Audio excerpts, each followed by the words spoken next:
اعوذ باللہ من الشیطان الرجیم بسم اللہ الرحمن الرحیم ووصینا الانسان بوالدیہ، تاکید کی انسان کو اس کے والدین کے بارے میں احسانہ، کہ اس کے ساتھ احسان کی روش، نیک سلوک، خدمت۔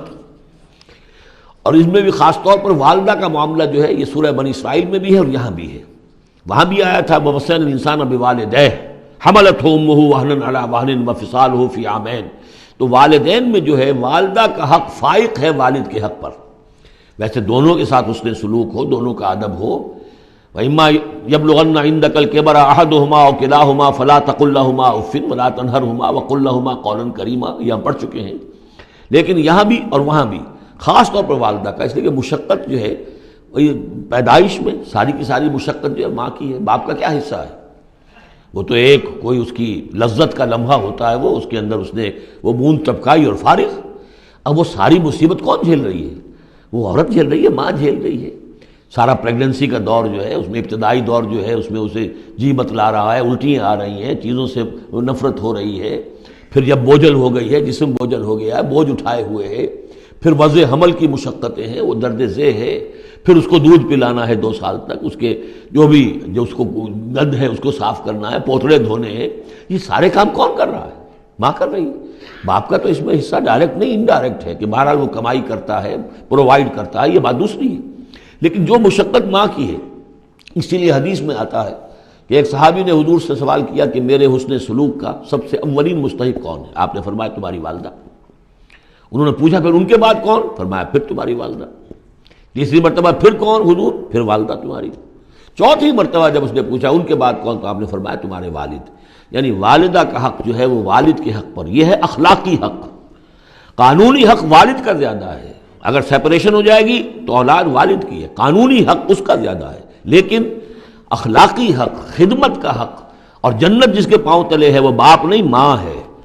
جنت جو ہے وہ تو اس کے قدم تلے تحت اقدام الامہات۔ اس حوالے سے اخلاقی مقام جو ہے وہ عورت کا زیادہ ہے، ماں کا زیادہ ہے۔ فرمایا حملتہ امہ کرہا ووضعتہ کرہا، اس کی ماں نے اسے اٹھائے رکھا اپنے پیٹ میں تکلیف جھیل کر، اور پھر اس کو وضع حمل ہوا، اس کو جنا تکلیف کے ساتھ۔ وحملہ وفصالہ 30 شہرا، اور اس کا یہ حمل اور پھر دودھ پلانا یہ لگ بھگ جو ہے 30 مہینے ہوتے ہیں۔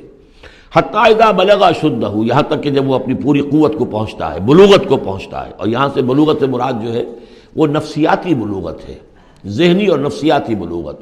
ایک جسمانی بلوغت ہوتی ہے، وہ تو 16 17 18 اس سال کے اندر آدمی جو ہے وہ پورا بالغ ہوتا ہے، لیکن جسمانی بلوغت نہیں۔ یہاں جو ہے 40 برس کا ذکر آ رہا ہے، حتی اذا بلغ اشدہ وبلغ 40 سنۃ، جب وہ 40 برس کا ہو جاتا ہے۔ سائیکولوجیکل میچورٹی جو ہے انسان کی وہ 40 برس کی ہے۔ یہی وجہ ہے کہ 40 برس ہی کی عمر میں جو بھی نبوت جو ہے وہ ملتی تھی، حضور کو بھی 40 برس کی۔ فلما بلغ 40 سنۃ حبب الیہ الخلاء فکان یخلو بغار حراء، ایک حدیث ہے بڑی پیاری جس کی راویہ ہیں ام المومنین حضرت عائشہ صدیقہ رضی اللہ تعالیٰ عنہ، جس میں فرمایا انہوں نے کہ حضور نے مجھے بتایا کہ جب میری عمر 40 برس کے قریب ہوئی تو مجھے خلوت گزینی محبوب ہو گئی، تنہائی میں بیٹھ کر، اور پھر آپ جا کر کئی دن کئی راتیں جو ہے غار حرا میں آپ تنہا رہتے تھے، خلوت گزینی، پھر وہیں پر وہی کا آغاز ہوا ہے۔ تو 40 برس کی عمر، اگرچہ استثناءات ہیں، حضرت یحییٰ کے بارے میں ہم پڑھ چکے ہیں سورہ مریم میں، آتیناہ الحکم صبیہ، بچپن ہی میں اللہ نے انہیں حکمت عطا فرما دی، اور ان کو جو بھی وہ میچورٹی ہے اللہ نے بہت ابتدائی عمر میں عطا فرما دی۔ حضرت عیسیٰ کا معاملہ بھی ایسا ہی ہے، لیکن عام قاعدہ و قانون وہی ہے 40 برس کا۔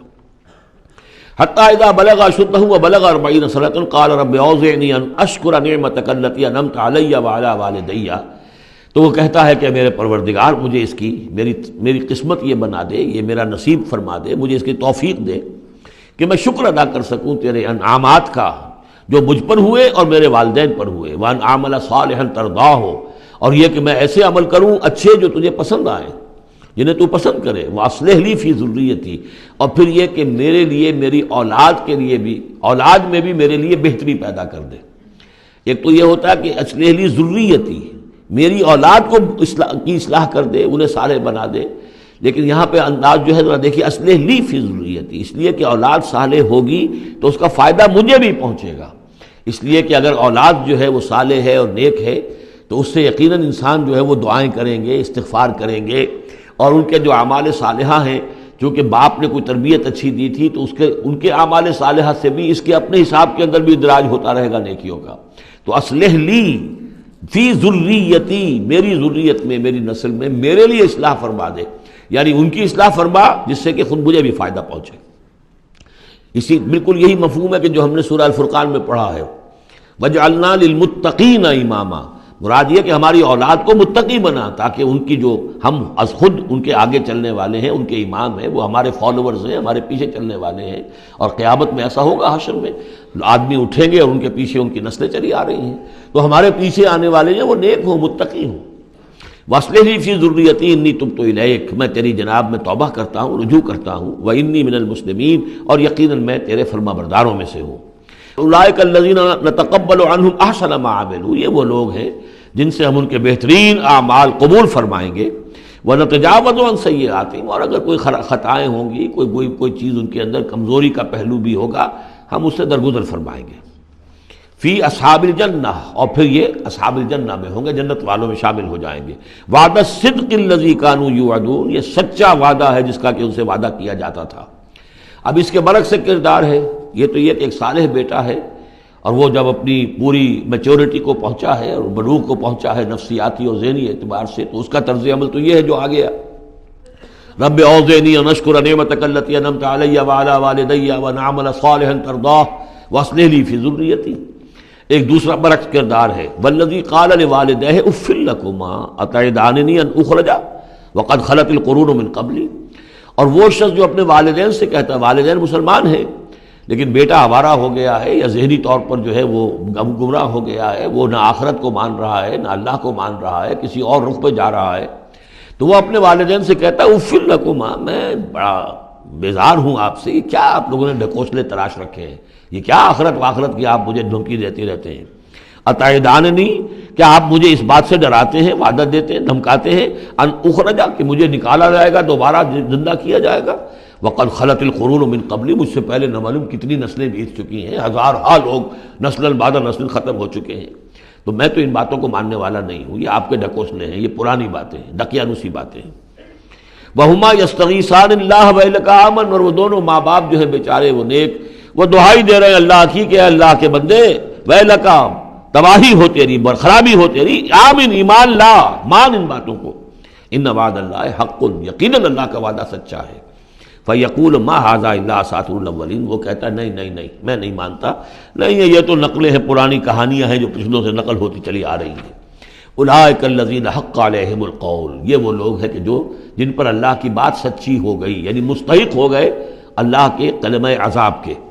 فی امم قد خلت من قبلہم، اور انہی قوموں کے اندر وہ بھی پھر شامل کر دیے جائیں گے جو ان سے پہلے گزر چکی ہیں، من الجن والانس، جنات میں سے بھی اور انسانوں میں سے بھی. انہم کانوا خاسرین، یقیناً وہی لوگ ہیں خسارے والے، برباد ہونے والے. وَلِكُلٍّ دَرَجَاتٌ مِّمَّا عَمِلُوا، اور سب کے لیے درجے اور مقامات معین ہوں گے ان کے اعمال کے اعتبار سے. وَلِيُوَفِّيَهُمْ، اور تاکہ اللہ تعالیٰ پورا ان کے اعمال، وَلِيُوَفِّيَهُمْ أَعْمَالَهُمْ وَهُمْ لَا يُظْلَمُونَ، پورا ان کو دے دے گا ان کے اعمال کا بدلہ، اور ان پر کوئی ظلم نہیں ہوگا، کوئی حق تلفی نہیں ہوگی. وَيَوْمَ يُعْرَضُ الَّذِينَ كَفَرُوا عَلَى النَّارِ، اور جس دن کہ یہ کافر پیش کیے جائیں گے آگ پر، اور اس وقت ان سے کہا جائے گا اذهبتم طیباتکم فی حیاتکم الدنیا واستمتعتم بها، دیکھو بھائی تم نے اپنے جو مزے لینے تھے، لوٹنے تھے، عیش کرنے تھے، وہ تم دنیا کی زندگی میں کر چکے ہو. تم نے وہاں حرام خوریاں کی، حلال اور حرام کی تمیز کو ختم کیا، تم نے وہاں عیش کیے. اذهبتم طیباتکم، اپنی مزے کی چیزیں جو ہے وہ تم لے جا چکے. فی حیاتکم الدنیا، تم اپنی دنیا کی زندگی میں، واستمتعتم بها، اور اس سے تم نے بہت فائدہ اٹھا لیا. فَالْيَوْمَ تُجْزَوْنَ عَذَابَ الْهُونِ بِمَا كُنْتُمْ تَسْتَكْبِرُونَ فِي الْأَرْضِ بِغَيْرِ الْحَقِّ، تو آج اب تمہیں بہت ہی اہانت آمیز عذاب دیا جائے گا، ذلت کا عذاب، بسبب اس تکبر کے جو تم کرتے رہے ہوئے زمین میں ناحق.